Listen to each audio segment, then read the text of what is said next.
Some people call it an invasion. It's like an invasion. Yo estaba desesperada y no hallaba trabajo, no tenía cómo pagar renta. This wall has led to the death of more than 11,000 people. Porque ya no hay paso atrás. Ya sufrí todo este camino suficiente y mucho para darme por vencida tan rápido. We were just standing at the border. Everyone was standing there completely peacefully. We've just been tear gassed. They might as well turn back. They're not coming into this country.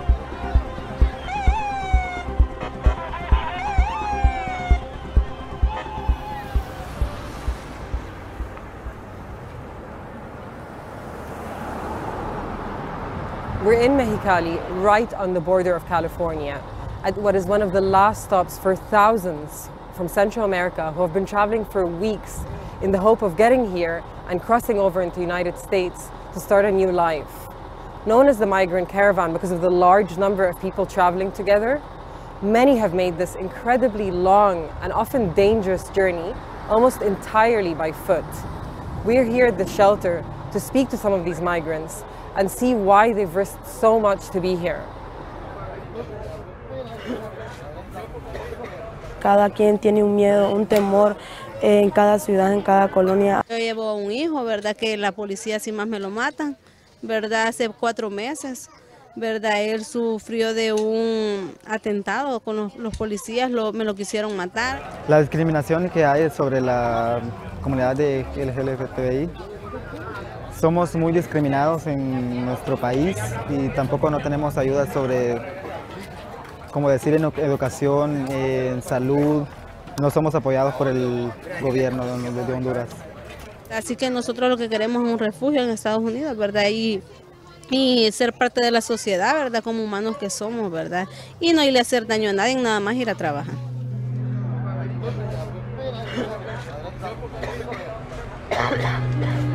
There are over a dozen shelters in Mexicali alone, and this one right here has hosted over 2,300 migrants in just 1 week. The government, civilians, our churches are the ones that provide food, but the conditions are terrible, and it's really hard to imagine how that many people could even fit here.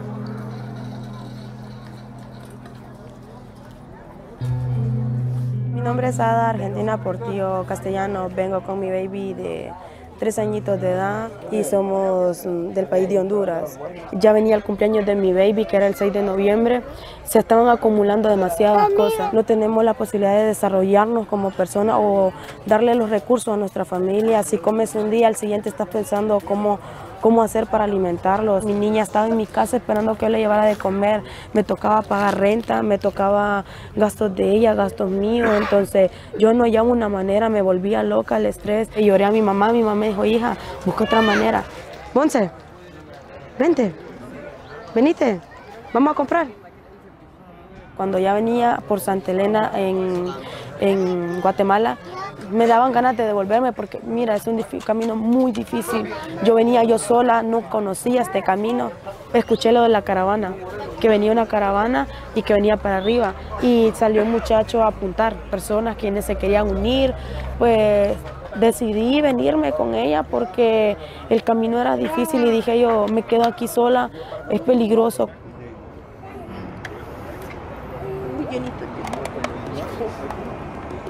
19-year-old Ada and her 3-year-old daughter Gretchen, like the vast majority on this caravan, are from Honduras, a country which has seen a surge in violence and persecution of human rights activists since a US-backed coup overthrew the country's left-leaning president, Manuel Zelaya, in 2009.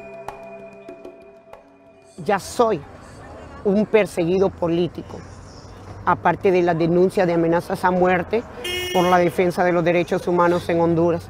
Defender los derechos humanos en Honduras se ha convertido en un crimen. A los 2 días de venir yo acompañando esta caravana, hubo un proceso de arresto ya contra mi persona en Honduras, donde fueron a abrir a patadas la policía militar las puertas de la casa de donde alquila mi mamá. Fueron a buscarme donde mis hermanos. We're still at the shelter here. Ada and some others have been told that at 6 p.m. a truck was going to come get them and take them to Tijuana for the last stop. But a few hours have passed and there's been no sign of the truck, so we're still waiting around to see what will happen.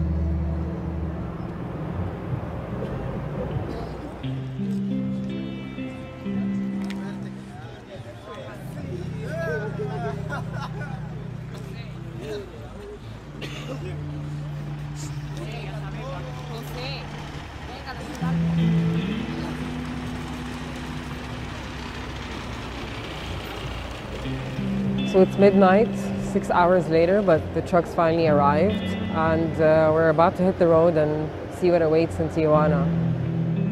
Ada's final stop, Tijuana, is home to the world's busiest land border crossing, San Isidro. But the US clamped down on the border as around 7,000 Central American migrants arrived here over just a few weeks, caused what the city's mayor has called a humanitarian crisis. Our great country must have border security. We don't want people coming in that aren't supposed to be here. We want people to come in through a legal process. But the legal crossing is only available to a few people each day, thanks to a metering policy introduced by the Trump administration, which has left Ada and the rest here with two choices: sign up to wait indefinitely in the squalor of Tijuana's camps, in a queue of thousands waiting to cross legally, or make the risky crossing illegally.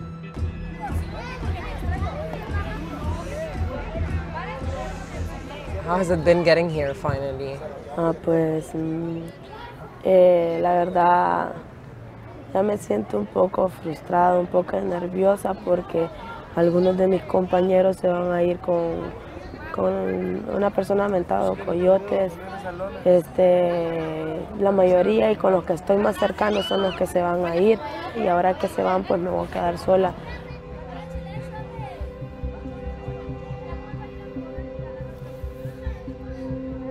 Over a third of those who have made this 4,000-kilometer journey are reportedly under the age of 18, and an estimated 300 are younger than 5.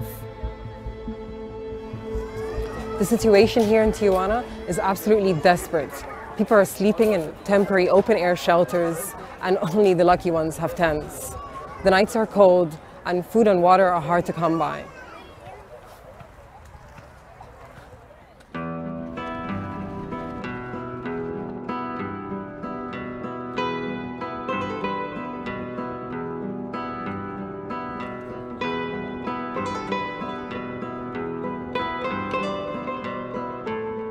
So I'm stood here literally on the border.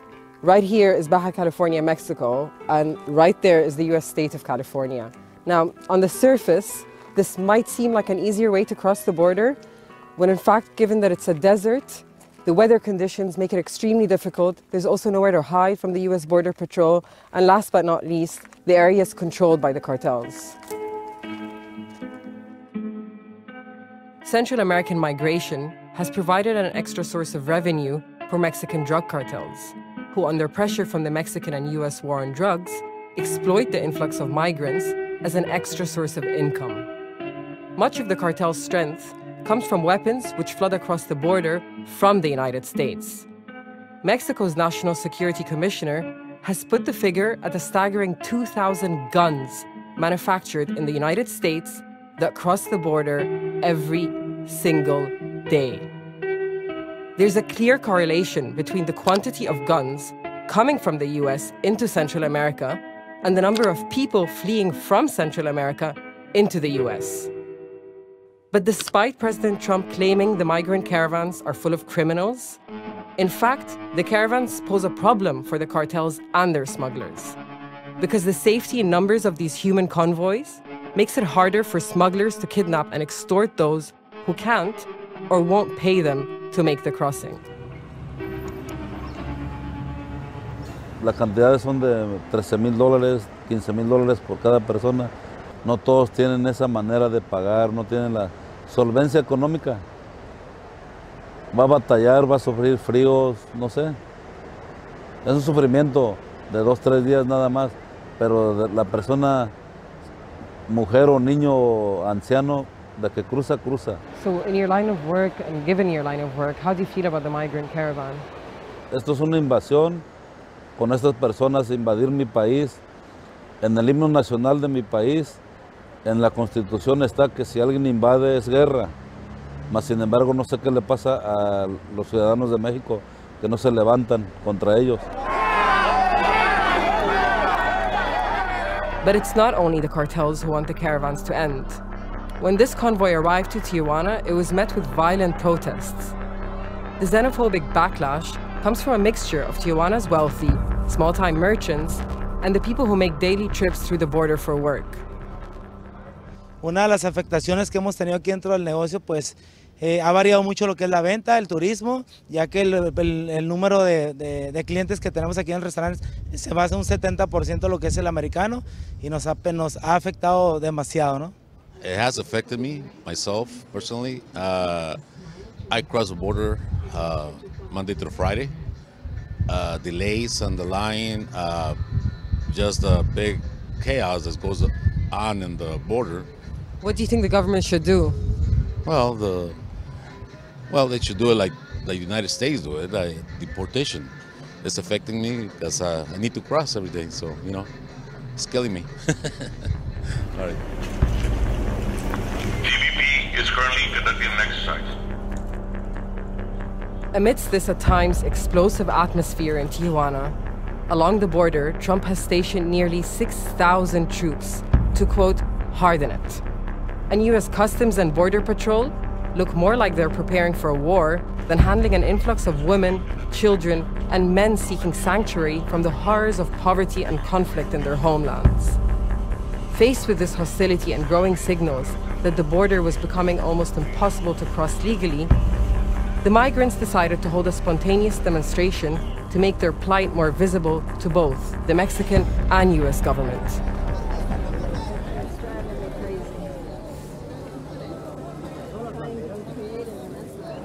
So I'm here at the border right now that Tijuana shares with the U.S. state of California.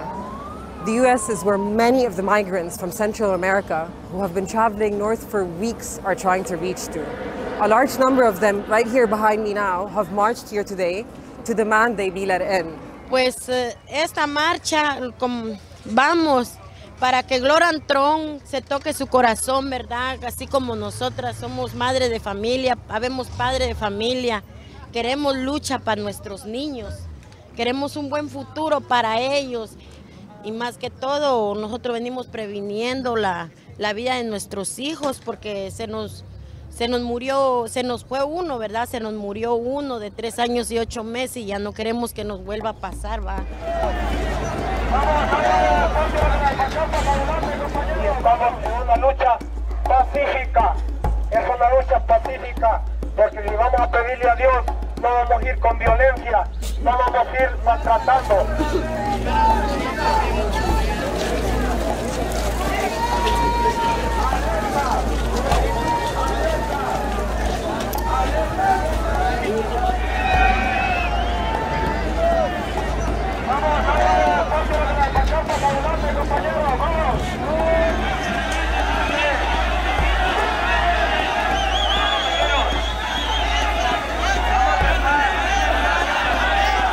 So the migrants have just been let through and they're running out trying to reach the borders. There's riot police all the way over there and at the end of the bridge waiting as well.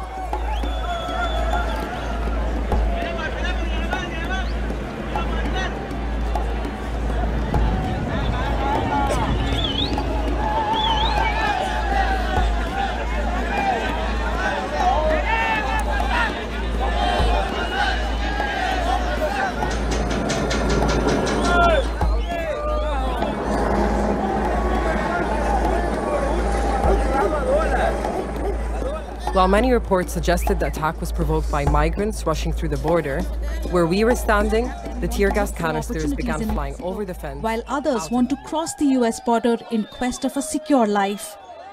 For the migrants, the long journey offers hope of livelihood. Yo le pido a mi Diosito que este sacrificio que hemos hecho no sea en vano, porque mi Padre tiene compasión de los huérfanos y de los viudos y los migrantes. The caravans have intensified the debate over US immigration policy. The US president is alarmed by the migrants coming into the country. He wants a wall to stop it. Trump has made it clear that he will not rest until he gets the funds required for the wall. Meanwhile, US Customs and Border Protection has started stockpiling ammunition and riot gear as they prepare to stop them at the border. The palpable hostility of the US government agencies has created fear in these immigrants. The goal is to enter the United States, but if that's not possible, then staying on here in the state of Mexico, if asylum is given. We don't want to go back to Honduras. Some of us will stay if we are given asylum. I have a sister in Tijuana, Baja California. She's told me not to go there, that she'll get me a job. My objective for the moment is not go to the border, but to stay in Coahuila State for 2 years. I want to go there and work. My objective is to work. Many of these migrants are women and children fleeing poverty and violence in Honduras. Some of them have decided to stay on in Mexico. Que la política migratoria del gobierno de México también tiene prevista las actuales tarjetas de visitante trabajador fronterizo y de visitante fronterizo, que actualmente se expiden únicamente para Guatemala y Belice, pero que se harán extensivas para El Salvador y Honduras. Mexico has vowed to stem the flow of people to the US by creating opportunities for these migrants. But to do this, Mexico wants economic help from the US, and Trump is opposed to that. Even if you call on Trump, even if you pray to him, Trump's heart doesn't soften under any circumstance. 80 to 90,000 people could go, but Trump will never open the door. He'll never let anyone in. The migrants hitchhiked through Mexico's southern state and slept in the parks of the country. If they survived, it is thanks to the kindness of locals for food and water. The migrants' caravan continues its march towards the border. When the migrants from the southern nations reach the Mexico border, they are given a wristband which identifies them as migrants headed to the US. Those without wristbands are stopped when found without it in Mexico. Sterner tests await them at the US-Mexico border as Trump steps up his war against illegal immigrants. So we've got a woman arrested, charged with bringing people into the country illegally, but I thought it wasn't illegal anymore.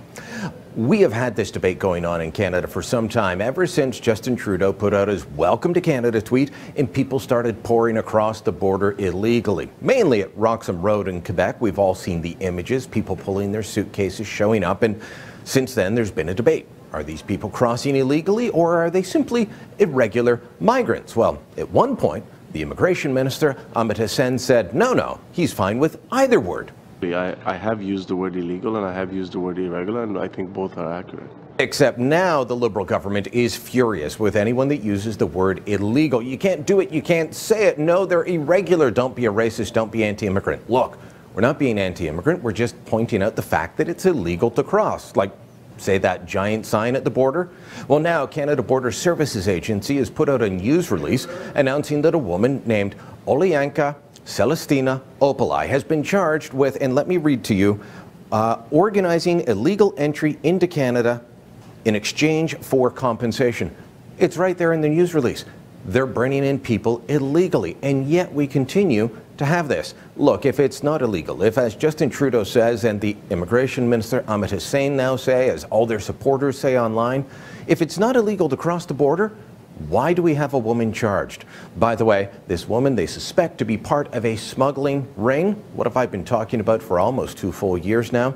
The fact that people are paying smugglers, bringing them in from places like Nigeria, they fly into JFK, and they're immediately put onto buses that will take them to the Canada-US border. It's time to stop this. It's time to admit reality, but I'm not sure that's something Justin Trudeau is prepared to do.